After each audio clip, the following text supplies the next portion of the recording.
سڵاوتان لێبێت و لە شار پرێسەوە ئەم کاتتان باش. گرنگترین هەواڵەکانی ئەمڕۆتان پێشکەش دەکەم. سەرەتاش گرنگترین سەردێڕەکان. لەسەر بڕیاری ناردنی 400 ملیار دینار بۆ هەرێم سکاڵا لە دژی سوودانی تۆمار کرا. لە ڕانیا دەستگیرا بەسەر 7 تۆن ترشیاتی ماوە بەسەرچوودا.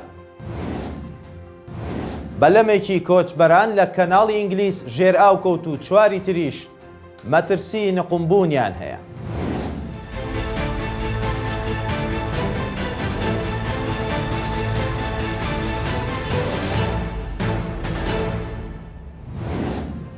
لە ڕانیا دەستگیرا بەسەر 7 تۆن ترشیاتی ماوە بەسەرچوودا.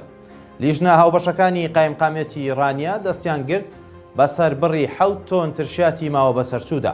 کارزان سلێمان سەرۆکی لیژنە هاوبەشەکانی قایمقامەتی ڕانیە بە شار پرێسی وت کارگەیەکی دروستکردنی ترشیات ئاگاداری کردوونەتەوە کە دەیەوێت بەرهەمەکانی بگوازێتەوە بۆ هەولێر، بەڵام دوای ئەوەی پشکنینیان بۆ ترشیاتەکە کردووە دەرکەوتووە بە کەڵکی خواردن نایەت و بەسەر چووە. باسی لەوەش کرد ترشیاتەکە لە ناو 1000 دەبەدا بووە کە هەردە بە یەکبڕی 7 کیلۆی تێدا بوو و بڕیار درراوە لە ڕۆژی یەکشەممە بە ئامادەبوونی لیژنە هاوبەشەکانی قایمقامەتی ڕانیە لەناو ببرێت.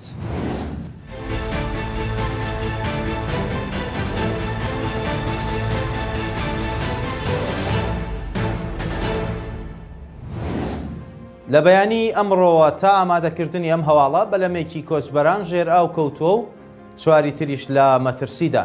ڕەنج پشدەری چالاکوان و ڕۆژنامەنووس لە یۆنانەوە بە شار پرێسی وت لە بەیانی ئەمڕۆوە 4 چوپی کۆچبەران لە ئاوی فەڕەنسا مەترسی ژێر ئاو کەوتنیان هەیە و چوپێکی دیکەش لە کەناراوەکانی ئینگلیس ژێر ئاو کەوتووە. وتیشی چوپێکیان بە 55 کەسەوە لە ئاوی فەڕەنسا لە ژێر مەترسیدان و بەشێکی زۆریشیان کوردن. داوا دەکەن پۆلیسی فەڕەنسا ئاگادار بکرێتەوە بۆ ئەوەی هەرچی زووە ڕزگاریان بکات. ئەو ڕۆژنامەنووسە ئەوەشی بۆ شارپرێسە ئاشکرا کرد هەر ئەمڕۆ بەلەمێکی تری کۆچبەران لە کەناڵی ئینگلیس نقم بووە، بەڵام تاوەکو ئێستا وردەکاری تەواو لەسەر ڕووداوەکە لە بەردەست نییە.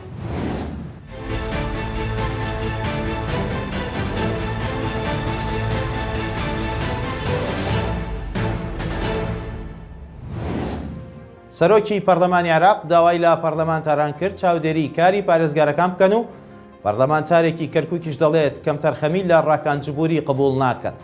محەممەد حەلبوسی سەرۆکی پەرلەمانی عێراق لە نووسراوێکدا داوای لە سەرجەم پەرلەمانتاران کردووە چاودێری کار و چالاکی پارێزگارەکان بکەن و داواکاریەکانیان بۆ پەرلەمان بەرز بکەنەوە. لە بەرامبەردا دیلان غەفور ئەندامی پەرلەمانی عێراق لە کەرکووک ڕایگەیاند بە وردی چاودێری کارەکانی ڕاکانجبووری پارێزگاری کەرکووک و پێشکەشکردنی خزمەتگوزاری بە هاوڵاتیان دەکەن و هیچ جۆرەکەم تەرخەمیەکی لێ قبول ناکەن.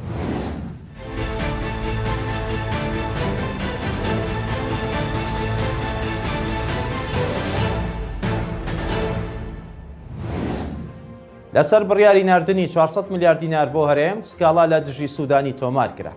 دوای ئەوەی دوێنێ سەرۆکوەزیرانی عێراق بڕیاریدا بە ناردنی 400 ملیار دینار بۆ مانگەکان 11 و 12 ئەم ساڵی موچەخۆرانی هەرێمی کوردستان پەرلەمانتارێکی عێراقیش سکاڵای لەسەر محەممەد شیع سۆدانی تۆمار کرد.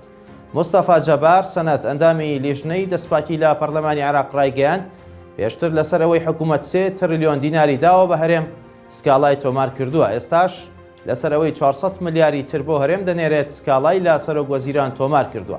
ئەندامەکەی لیژنەی دەستپاکی لە پەرلەمانی عێراق باسی لەوەش کردووە حکوومەتی هەرێم ئەو پارانەی نەداوە کە کەوتوو بووە سەرشانی و دەبوو بیدات لە کاتێکدا لە ماوەی 11 مانگی ئەم ساڵدا 8 ملیار و 200 ملیۆن دۆلار داهاتی نەوتی هەبووە.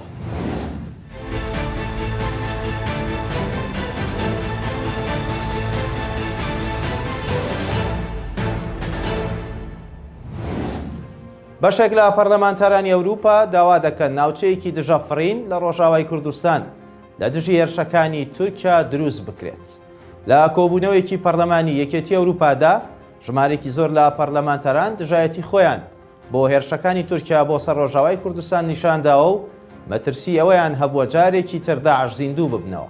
ئەڤین ئیجیر پەرلەمانتاری سوید لە وتەیەکدا داوای کردووە پێویستە یەکێتی ئەوروپا ناوچەی دژەفڕین لە ڕۆژاوای کوردستان دروست بکات و هەنگاوی جددی بنێت بۆ کۆتایی پێهێنان با پەلامەرەکانی تورکیا. لەلایەکی ترەوە هێلینا دالی ئەندامی پەرلەمانی ئەوروپا ڕایگەیاندووە پەلامەرەکانی تورکیا بۆ سەر ڕۆژاوای کوردستان دەبێتە مایەی چالاکبوونەوەی داعش و نەهامەتیەکان لەو بەشەی کوردستان زیاتر دەبن. لە دوای دەستپێکردنی ئۆپراسیۆنەکەی تورکیا لە مانگی ڕابردووە بۆ سەر ڕۆژئاوای کوردستان مەزلوم عەبدی فەرماندەی هێزەکانی سووریای دموکرات ڕایگەیاند بەهۆی سەرقاڵی هێزەکانیان بە ئۆپراسیۆنەکەوە ئەگەری سەرهەڵدانەوەی داعش لە ناوچەکە لە ئارادایە.